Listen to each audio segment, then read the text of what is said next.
ബജറ്റിൽ മഹാത്മാഗാന്ധി കൈത്തറി പദ്ധതിക്ക് തുടക്കം. തുണി വ്യവസായത്തിലെ പരിഷ്കരണ മുന്നേറ്റത്തിനാണ് പദ്ധതി പ്രാധാന്യം നൽകുന്നത്.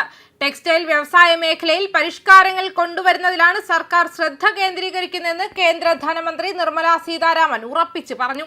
മഹാത്മാഗാന്ധി കൈത്തറി പദ്ധതി ആരംഭിക്കുമെന്ന് പ്രഖ്യാപിച്ചു. ഖാദി, കൈത്തറി, കരകൗശല മേഖലകളെ ശക്തിപ്പെടുത്തുക എന്നതാണ് മഹാത്മാഗാന്ധി കൈത്തറി പദ്ധതിയുടെ പ്രധാന ലക്ഷ്യമെന്ന് 2026-27 കേന്ദ്ര ബജറ്റ് അവതരിപ്പിക്കുന്നതിനിടെ നിർമ്മല സീതാരാമൻ പരാമർശിച്ചു.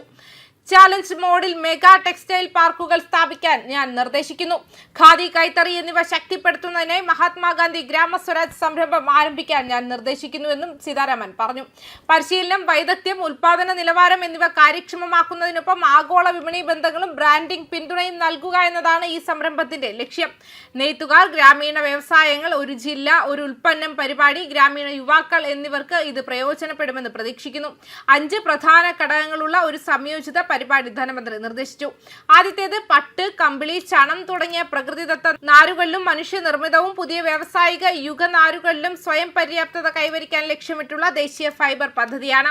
രണ്ടാമത്തേത് ടെക്സ്റ്റൈൽസ് എക്സ്പാൻഷൻ ആൻഡ് എംപ്ലോയ്മെന്റ് സ്കീമാണ്. പരമ്പരാഗത ക്ലസ്റ്ററുകളെ ആധുനികവൽക്കരിക്കുന്നതിനും യന്ത്രസാമഗ്രികൾ, സാങ്കേതികവിദ്യ നവീകരിക്കുന്നതിനും പൊതുപരിശോധന, സർട്ടിഫിക്കേഷൻ കേന്ദ്രങ്ങൾ എന്നിവയ്ക്കും മൂലധന പിന്തുണ നൽകുന്നതിനുമാണ് ഇത് ലക്ഷ്യമിടുന്നത്. മൂന്നാമത്തേത് നെയ്ത്തുകാർക്കും കരകൗശല തൊഴിലാളികൾക്കും ലക്ഷ്യം വെച്ചുള്ള പിന്തുണ ഉറപ്പാക്കിക്കൊണ്ട് നിലവിലുള്ള പദ്ധതികളെ സംയോജിപ്പിക്കാനും ശക്തിപ്പെടുത്താനും രൂപകൽപ്പന ചെയ്തിട്ടുള്ള ദേശീയ കൈത്തറി കരകൗശല പരിപാടിയാണ്. നരേന്ദ്രമോദിയുടെ നേതൃത്വത്തിലുള്ള ദേശീയ ജനാധിപത്യ സഖ്യം സർക്കാരിന്റെ പരിഷ്കാര പ്രകടന പത്രിക അതിന്റെ പാതയിൽ മുന്നേറുകയാണെന്നും അതിന്റെ കടമകൾ നിറവേറ്റുന്നതിനുള്ള വേഗത നിലനിർത്തുമെന്നും ഉറപ്പിച്ചു പറഞ്ഞുകൊണ്ട് ധനമന്ത്രി സീതാരാമൻ ഞായറാഴ്ച പാർലമെന്റിൽ തുടർച്ചയായ 9ാം കേന്ദ്ര ബജറ്റ് അവതരിപ്പിച്ചുകൊണ്ട് ചരിത്രം സൃഷ്ടിച്ചു.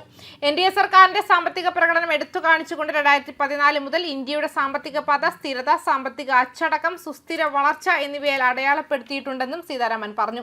പരിഷ്കാര നയം അതിന്റെ പാതയിൽ തന്നെയാണ്. നമ്മുടെ കടമകൾ നിറവേറ്റാൻ സഹായിക്കുന്നതിന് അതിന്റെ വേഗത നിലനിർത്തും. 12 വർഷം മുൻപ് ഞങ്ങൾ അധികാരമേറ്റതിനു ശേഷം രാജ്യത്തിന്റെ സാമ്പത്തിക പാത സ്ഥിരത, സാമ്പത്തിക അച്ചടക്കം, സുസ്ഥിര വളർച്ച, മിതമായ പണപ്പെരുപ്പം എന്നിവയിൽ അടയാളപ്പെടുത്തിയിരിക്കുന്നു. അനിശ്ചിതത്വത്തിന്റെയും തടസ്സങ്ങളുടെയും സമയങ്ങളിൽ പോലും ഞങ്ങൾ നടത്തിയ ബോധപൂർവമായ തിരഞ്ഞെടുപ്പുകളുടെ ഫലമാണിതെന്നും പറഞ്ഞു. ആത്മനിർഭരതയുടെ ഒരു മാർഗനിർദ്ദേശ തത്വമായി നിലനിർത്തിക്കൊണ്ട് സർക്കാർ ആഭ്യന്തര ഉൽപാദന ശേഷി ശക്തിപ്പെടുത്തുകയും ഊർജ്ജ സുരക്ഷ ഉറപ്പാക്കുകയും നിർണായക ഇറക്കുമതി ആശ്രിതത്വം കുറയ്ക്കുകയും ചെയ്തുവെന്ന് അവർ ഉറപ്പിച്ചു പറഞ്ഞു. ഈ നടപടികൾ ഏകദേശം 7% ഉയർന്ന വളർച്ചാ നിരക്ക് കൈവരിക്കുകയും ദാരിദ്ര്യ നിർമ്മാർജ്ജനത്തിലും ജനങ്ങളുടെ ജീവിത പുരോഗതിയിലും ഗണ്യമായ പുരോഗതി കൈവരിക്കുകയും ചെയ്തുവെന്നും കൂട്ടിച്ചേർത്തു. ആത്മനിർഭരതയെ ഒരു ശക്തി കേന്ദ്രമായി നിലനിർത്തിക്കൊണ്ട് ഞങ്ങൾ ആഭ്യന്തര ഉൽപാദനശേഷി, ഊർജ്ജ സുരക്ഷ, നിർണായക ഇറക്കുമതി ആശ്രിതത്വം എന്നിവ കുറച്ചു. അതോടൊപ്പം ഗവൺമെന്റിന്റെ ഓരോ പ്രവർത്തനത്തിൽ നിന്നും പൗരന്മാർക്ക് പ്രയോജനം ലഭിക്കുന്നുണ്ടെന്ന് ഞങ്ങൾ ഉറപ്പാക്കി. തൊഴിലവസരങ്ങൾ സൃഷ്ടിക്കൽ, കാർഷിക ഉൽപാദനക്ഷമത, ഗാർഹിക വാങ്ങൽ ശേഷി, ജനങ്ങൾക്ക് സാർവത്രിക സേവനങ്ങൾ എന്നിവയെ പിന്തുണയ്ക്കുന്നതിനുള്ള പരിഷ്കാരങ്ങൾ നടപ്പിലാക്കി. ഈ നടപടികൾ ഏകദേശം 7% എന്ന ഉയർന്ന വളർച്ചാ നിരക്ക് കൈവരിക്കുകയും ദാരിദ്ര്യ നിർമ്മാർജ്ജനത്തിലും നമ്മുടെ ജനങ്ങളുടെ ജീവിത പുരോഗതിയിലും ഗണ്യമായ പുരോഗതി കൈവരിക്കാൻ ഞങ്ങളെ സഹായിക്കുകയും ചെയ്തു. പൊതുനിക്ഷേപത്തിൽ ശക്തമായ ഊന്നൽ നിലനിർത്തിക്കൊണ്ട് NDA സർക്കാർ നിർണായകമായും സ്ഥിരമായും നടപടി സ്വീകരിച്ചിട്ടുണ്ടെന്നും ദൂരവ്യാപകമായ ഘടനാപരമായ പരിഷ്കാരങ്ങൾ, സാമ്പത്തിക വിവേകം, പണസ്ഥിരത എന്നിവ പിന്തുടർന്നിട്ടുണ്ടെന്നും അവർ കൂട്ടിച്ചേർത്തു. നമ്മുടെ സർക്കാർ നിർണായകമായും സ്ഥിരമായും അവ്യക്തതയ്ക്ക് പകരം നടപടി തിരഞ്ഞെടുത്തു. പൊതുനിക്ഷേപത്തിൽ ശക്തമായ ഊന്നൽ നിലനിർത്തിക്കൊണ്ട് ദൂരവ്യാപകമായ ഘടനാപരമായ പരിഷ്കാരങ്ങൾ, സാമ്പത്തിക വിവേകം, പണസ്ഥിരത എന്നിവ ഞങ്ങൾ പിന്തുടർന്നുവെന്നും കൂട്ടിച്ചേർത്തു. ആഗോള വെല്ലുവിളികളെക്കുറിച്ച് പരാമർശിക്കവേ വ്യാപാരവും ബഹുരാഷ്ട്രവാദവും സമ്മർദ്ദത്തിലായ ഒരു ബാഹ്യ അന്തരീക്ഷമാണ് ഇന്ത്യ നേരിടുന്നതെന്ന് സീതാരാമൻ വ്യക്തമാക്കി.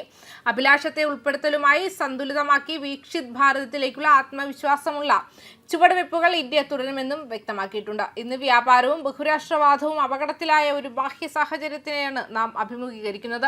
വിഭവങ്ങളിലേക്കും വിതരണ ശൃംഖലകളിലേക്കുമുള്ള പ്രവേശനം തടസ്സപ്പെടുന്നു. പുതിയ സാങ്കേതിക വിദ്യകൾ ഉൽപാദന സംവിധാനങ്ങളെ പരിവർത്തനം ചെയ്യുന്നു. അതേസമയം വെള്ളം, ഊർജ്ജം, നിർണായക ധാതുക്കൾ എന്നിവയുടെ ആവശ്യകത കുത്തനെ വർദ്ധിപ്പിക്കുന്നു. അഭിലാഷത്തെ ഉൾപ്പെടുത്തലുമായി സന്തുലിതമാക്കി വികാസ് ഭാരതത്തിലേക്കുള്ള ആത്മവിശ്വാസത്തോടെയുള്ള നടപടികൾ ഇന്ത്യ തുടരുമെന്നും വ്യക്തമാക്കിയിട്ടുണ്ട്. ന്യൂസ് ഡെസ്ക് കർമ്മ ന്യൂസ്.